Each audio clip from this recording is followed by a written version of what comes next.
So, hello mga boss. Ngayon, tuturuan ko kayo kung paano ba gamitin ng dama itong screen recorder. Kasi may mga nagme-message or PM sa akin sa TikTok ko dahil nakaka-encounter daw sila ng mga issue. Minsan hindi daw narinig yung internal or minsan hindi daw narinig yung mic. Iba naman, pagka-stop nila ng record, hindi daw lumalabas yung na-record nila. Hindi daw nila makita. So ngayon, turuan mo kayo kung paano ba talaga gamitin to. Una, open nyo muna yung screen recorder. Tapos time delay before recording, mas mga okay na yan, current time, 3 seconds.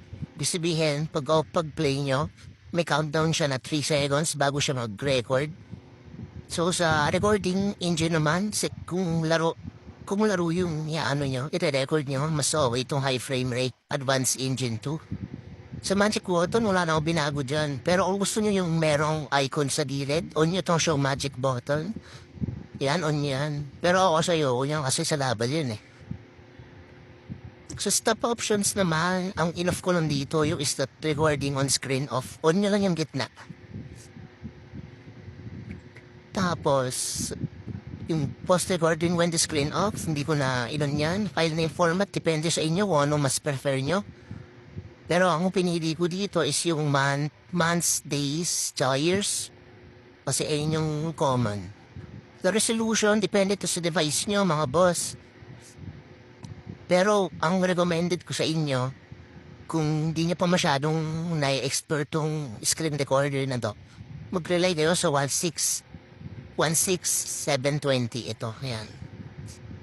Pero ako kasi, ito na ako simula dati pa lang. Sa orientation, auto lang yan. Sa byte rate, dito yung may mga nagtatanong kung para saan tong byte rate. Sa byte rate kasi, parang ito yung nagpapaganda ng quality ng record niyo. Pero, pag pinakasan nyo kasi itong 60 yung byte rate nyo, mas malanging file size yung makakonsume niya. So ako naglalagay lang ako sa 20.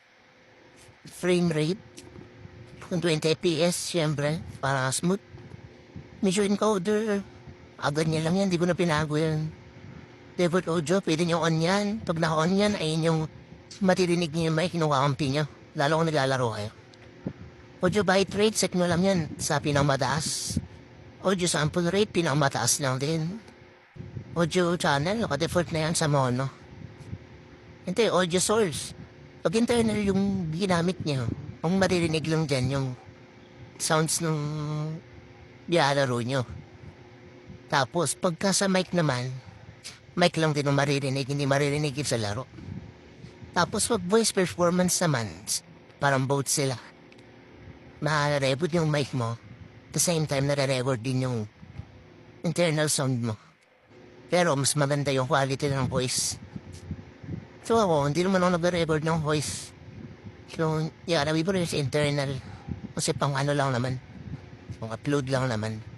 Fix audio or video in async. Kaya pwede nyo itong on pag yung recording engine nyo is nakaset sa advanced engine 2. Pwede nyo siyang on. Ay.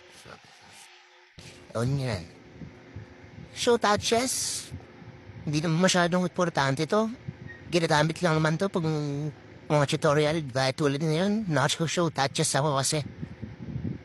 Nag-tutorial ako para makita nyo kung ano yung mga pinipindot ko. Audio, auto-create a new file. Ito hindi ko naman recommended to kasi nakakasira lang to ng record. Ibig sabihin na ito, pag nag 100 MB yung ano nyo, record, yung size ng record nyo, gaano siya, mag-i-stop na siya doon, tapos mag-separate siya ng isang video. Storage emulated, internal storage. Kung may SD card kayo, sa SD card nilagay. So, ayun lang.